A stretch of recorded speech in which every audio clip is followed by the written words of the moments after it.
Hey guys, what's going on? It's the Mad Stacker here with another LEGO set review. This time it's 79007, The Battle at the Black Gate. This is a 2013 Lord of the Rings set. I got this online the other day for a fairly deep discount, which was pretty cool. 656 pieces. This comes with 5 minifigs. Let's just get right into it.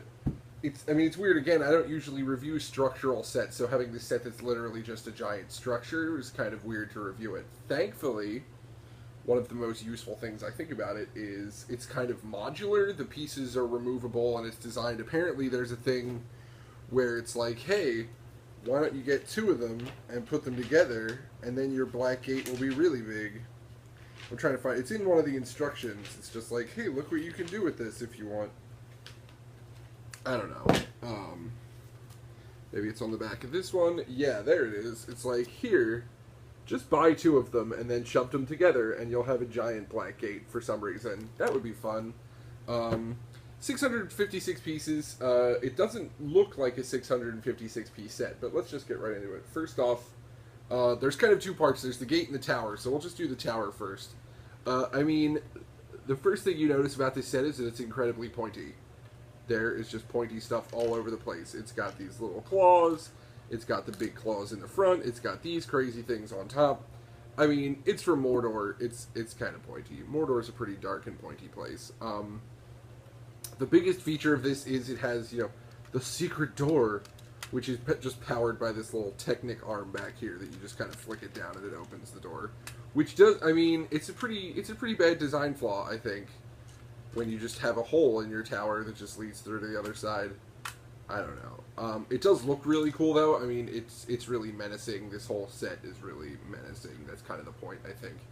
But it does feature this little removable catapult / trebuchet sort of thing that you just put the cylinders in it and it shoots them. You've seen these before. This one spins around. It's designed to be removed so that it can be used elsewhere for defensive purposes. But I mean, I never thought of that as a huge selling point. But whatever. I do like that these rock parts on the sides are also part of the modular design. They're all just sort of connected by these friction pin assemblies, and it's just like, boop. And you could always, build another one and put it on there or whatever you wanted to do with it. But yeah, and it's weird because for a primarily structural set, there aren't a lot of large structural elements. It's all plates and like 1x4 bricks that they all just combine into this giant imposing thing. It is fun because it comes with a little skull and bone down there in the secret entrance. But that's the tower. The tower is just big and imposing. As for the gate itself, it is also large, it is also black, it is also pointy. It's very imposing. I think this would fit really well in with any kind of scene like that, just because of the scale of it. I don't even want to imagine 2 of them together, because it would be huge. There's like more. An interesting feature of it is that it locks. There's a giant locking arm in the back that just kind of swings up, and then you can see it, and you can actually open the doors. One of the things I was concerned about this set, I'm like, it's the Black Gate of Mordor, so it's supposed to be big and imposing, but it's also supposed to be, like, gigantic. So I was really worried that the doors were just going to be like, weird, and then, because it's Lego, it's not like it's heavy, but these things actually, the way they're put together, they have some real heft to them. It feels like you're opening the Black Gate when you're actually opening this thing. And they're really thick. They're like several bricks thick. But it does lock, which is interesting. There's also these sort of, the whole bottom of this thing is just tiles, but it also has these 2x2s with the one stud in the middle, and I'm like, I guess they're just there for putting people on to look like they're coming through the gate. I don't know. Again, this one is also very pointy. It has these giant claws across the top. It does also have a bunch of spears on the back. It just has a bunch of randoms. There's a little torch. There's another skull over there, because why not? And there's a little barrel for keeping stuff in. I will show you the whole thing put together, just to kind of give you what the scale is like. There's the whole set, the tower and the gate. Now you could always switch it over to the other side if you wanted, just because of the nature of it, which I think is neat. It's like, oh well, if your display purposes, you need the tower over here, just do that. It's fine. But yeah, it's huge and it's imposing and it's really cool. I really like it. I'm really glad I got this set. It does come with 5 minifigs and a bunch of other stuff, so I'll go through them. First one is Gandalf the White. You've seen him, you know him, you love him. He's a master builder in the Lego movie. I mean, my only gripe with the human minifigs in this is I'm just not a fan of the flesh-colored minifigs. I know that's the way Lord of the Rings and Marvel and DC and all that stuff works. I'm just like, just make him yellow.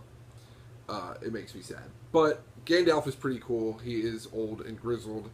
His hair and beard is just one giant piece that I think you could use for any number of other things. He has 2 faces, which is funny because most of the expression on his faces is in the mouth, and the mouth is completely hidden by the beard. So it's just like, you're just going to have to take it on faith that he's real angry. But his torso piece is really nice too, and he's just really, really, really white. And his weapon is just a white bar, which is not surprising. The other quote-unquote good guy figure is Aragorn, and I think this one is really well designed. He's in his sort of, like, the White Tree of Gondor, the design from closer to the end of the movies, probably from, you know, Return of the King. But his cape is really awesome. It's black on the outside and red on the inside. I just think the design of this figure is really nice. He also has a dual printed head with one sort of battle ready and one sort of just stoic, classic Viggo Mortensen stoicism. But this is a really nice design figure. I just really like the design of the tunic and everything. And he just comes with a plain sword, which is boring. Next up, we have the 2 Mordor orcs. I'm not sure what the difference between a Mordor orc and another orc. How many Mordors could a Mordor orc? Let's not go into that. The first one is just sort of a plain one, with his crazy chest plate and his brown legs and his big... I love this sword. I love this big cracked orc scimitar. I think it's really neat. And he actually... I think it's crazy that they even have printing on the back of their heads that's just sort of orc head back. Generic orc head back. Whatever. But his face is pretty... He just looks a little confused. Like, what am I doing at the Black Gate? I don't know. The other Mordor orc, is pretty fun. I do like his helmet. I mean, other than that, I'm pretty sure he's the exact same orc. He just has this crazy helmet with the huge fringe at the back, and it's really neat. I hate this flail. I think it looks really goofy that it's just kind of floating up in the air. At that point, just make it a mace. Remove the wobbly chain part and just add a bar and just make it a mace. Why? I'm going to change out his weapon fairly soon. But I do like his helmet.